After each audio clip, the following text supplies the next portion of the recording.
नमस्कार दोस्तों, आज हम बात करने वाले हैं फ्यूचर कंटिन्यूअस टेंस के बारे में। पिछले के सारे लेक्चरों में हमने फ्यूचर इंडेफिनिट पढ़ चुके हैं। उससे पहले हम पास्ट के चारों टेंस, साथ ही साथ प्रेजेंट के चारों टेंस ख़त्म कर चुके हैं। आज हम बात करने वाले फ्यूचर कंटिन्यूअस टेंस के बारे में। फ्यूचर कंटिन्यूअस टेंस का उपयोग तब हम करते हैं जबकि हमें अवस्था बतानी हो कि फ्यूचर में इस समय से लेके इस समय तक वो काम चल रहा था, जारी था, कंटिन्यूअस था, रनिंग में था। जैसे कि मैंने अपने फ्रेंड जो कि एक महिला है उसको फ़ोन करके बोलता हूँ, कल शाम तुम मुझसे मिलो। वो मुझे रिप्लाई करती है, कल शाम को मैं अपने माँ के साथ खाना पका रही होंगी। वो महिला इस सेंटेंस में ये बताने की कोशिश कर रही, जिस समय तुमने मुझे बुलाया है फ्यूचर में, उस समय में कोई और काम कर रही होंगी, कोई और काम जारी होगा, कोई और काम कंटिन्यू होगा। वैसे ही दूसरा सेंटेंस देख लीजिए, 9 बजे राम जॉगिंग कर रहा होगा, या फिर वो जब जॉगिंग कर रहा होगा तब हम भोजन कर रहे होंगे। फ्यूचर कंटिन्यूअस टेंस में दो तरह से वाक्य बनते हैं। एक जिसमें कार्य फ्यूचर के किसी कालखंड में जारी है, कंटिन्यूअस है, रनिंग में है, और एक वो जो उसी समय जहाँ पहला काम जारी है, चल रहा है, उसी वक्त उसके समांतर एक और काम चल रहा होगा। जैसे कि 9 बजे राम जॉगिंग कर रहा होगा और उसी वक्त हम भोजन कर रहे होंगे।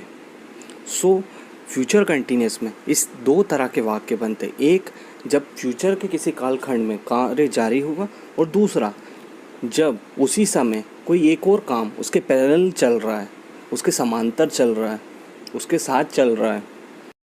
जब भी हम फ्यूचर कंटिन्यूअस टेंस के बारे में बात करते हैं तो हमें यह समझना चाहिए ये कहाँ प्रयोग होता है। ये बेसिकली उस जगह प्रयोग होता है। मान लीजिए फ्यूचर में किसी टाइम पे एक काम शुरू हुआ, वो काम कुछ मिनट, कुछ घंटे के लिए चलता रहा और फिर वो काम फिनिश हो गया। जो उस काम की ड्यूरेशन है, वो जो काम चल रहा होगा, हमें ये बताना हो तो हम प्रयोग करते हैं फ्यूचर कंटिन्यूअस टेंस का।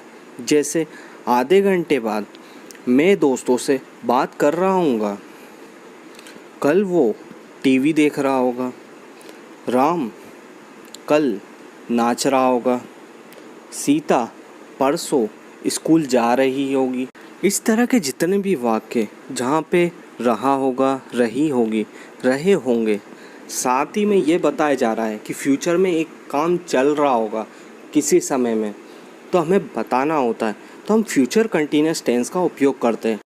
अब हमने ये तो समझ लिया कि हिंदी में किस तरीके के वाक्य पहचान में आते हैं, बट हमें ये समझना है कि उसको इंग्लिश में ट्रांसलेट कैसे करते हैं। जैसे कि 9 बजे राम जॉगिंग कर रहा होगा, Ram will be jogging at 9 o'clock। अब हम इंग्लिश में ट्रांसलेशन करना सीखेंगे, किस तरीके से इसका स्ट्रक्चर होता है वो देखते हैं। सबसे पहले फ्यूचर कंटिन्यूअस टेंस में मुख्य क्रिया के साथ रहा होगा, रही होगी, रहे होंगे या रहा होगा का प्रयोग होगा। जैसे कि राम जा रहा होगा, सीता नाच रही होगी, लोग घूम रहे होंगे, आधे घंटे बाद मैं दोस्तों से बात कर रहा हूँगा, कल मैं टीवी देख रहा हूँगा।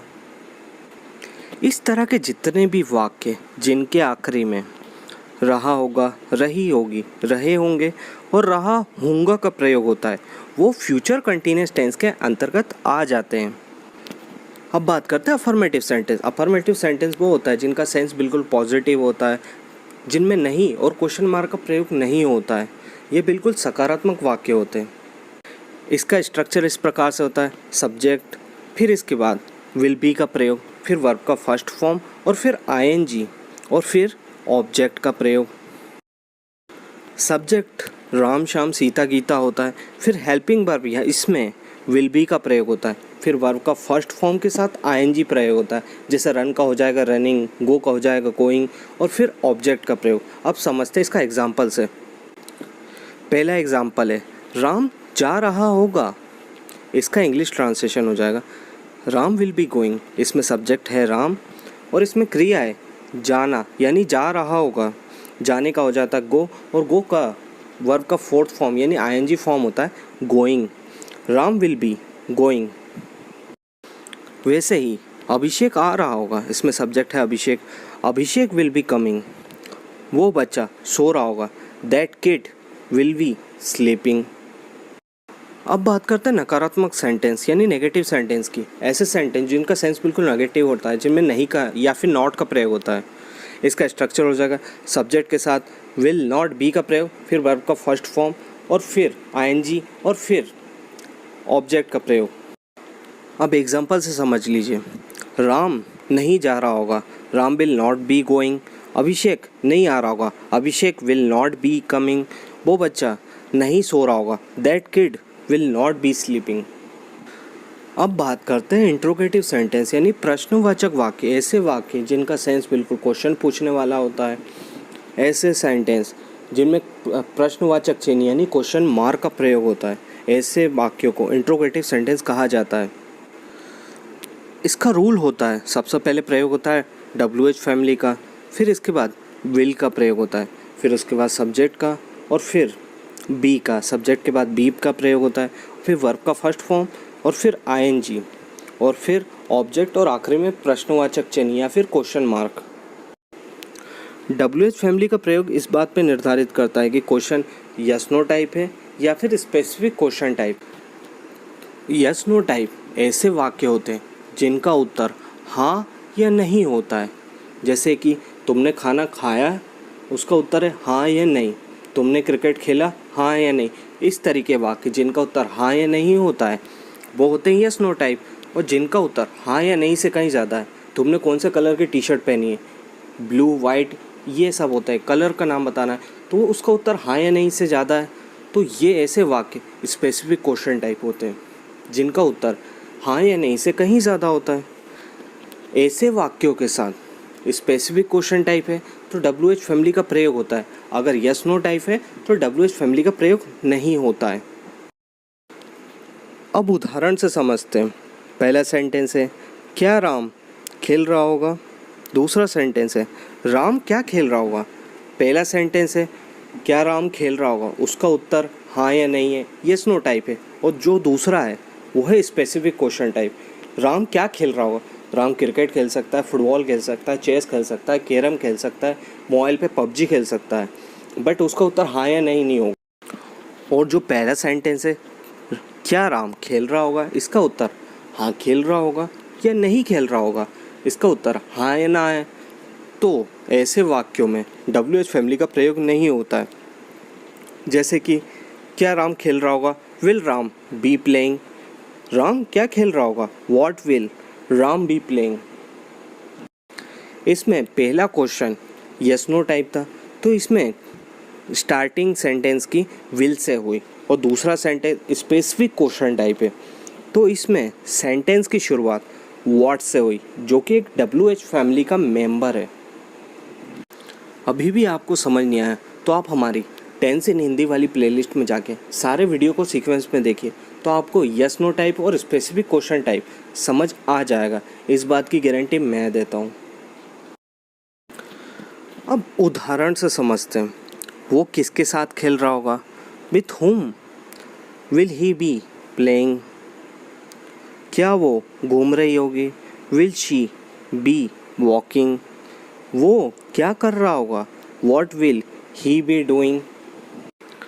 अब बात करते हैं नकारात्मक प्रश्नवाचक वाक्य यानी नेगेटिव इंट्रोगेटिव सेंटेंस, यानी कि ऐसे वाक्य जिनमें नकारात्मक तरीके से प्रश्न पूछे जाते हैं, जिनमें क्वेश्चन मार्क का भी प्रयोग होता है और जिनमें नहीं का भी प्रयोग होता है। ऐसे वाक्य नेगेटिव इंट्रोगेटिव होते हैं। इनका स्ट्रक्चर बिल्कुल इंट्रोगेटिव वाक्य की तरह होता है, बस सब्जेक्ट के बाद नॉट का प्रयोग होता है। इसका स्ट्रक्चर इस प्रकार से होता है। सबसे पहले होता है WH फैमिली का प्रयोग, फिर उसका विल का प्रयोग, फिर प्रयोग होता है सब्जेक्ट का, फिर नॉट का, फिर बी का, फिर इसके बाद वर्ब का फर्स्ट फॉर्म और फिर इसके बाद ING का प्रयोग और फिर ऑब्जेक्ट का। इसका उदाहरण इस तरीके से हो जाएगा। क्या राम मार्केट नहीं जा रहा होगा, will Ram not be going to market? क्या बच्चे हल्ला नहीं मचा रहे होंगे? Will children not be making a noise? क्या मैं सो नहीं रहा हूँगा उस वक्त? Will I not be sleeping at that time? इसी तरीके से आपका फ्यूचर कंटिन्यूस टेंस कंप्लीट हुआ। इस वीडियो में हमने पढ़ा अफर्मेटिव सेंटेंस क्या होते हैं, नेगेटिव सेंटेंस क्या होते हैं, इंट्रोगेटिव सेंटेंस क्या होते हैं और इंट्रोनेगेटिव सेंटेंस क्या होते हैं। इसी तरीके से आपका फ्यूचर कंटिन्यूस टेंस कंप्लीट हुआ।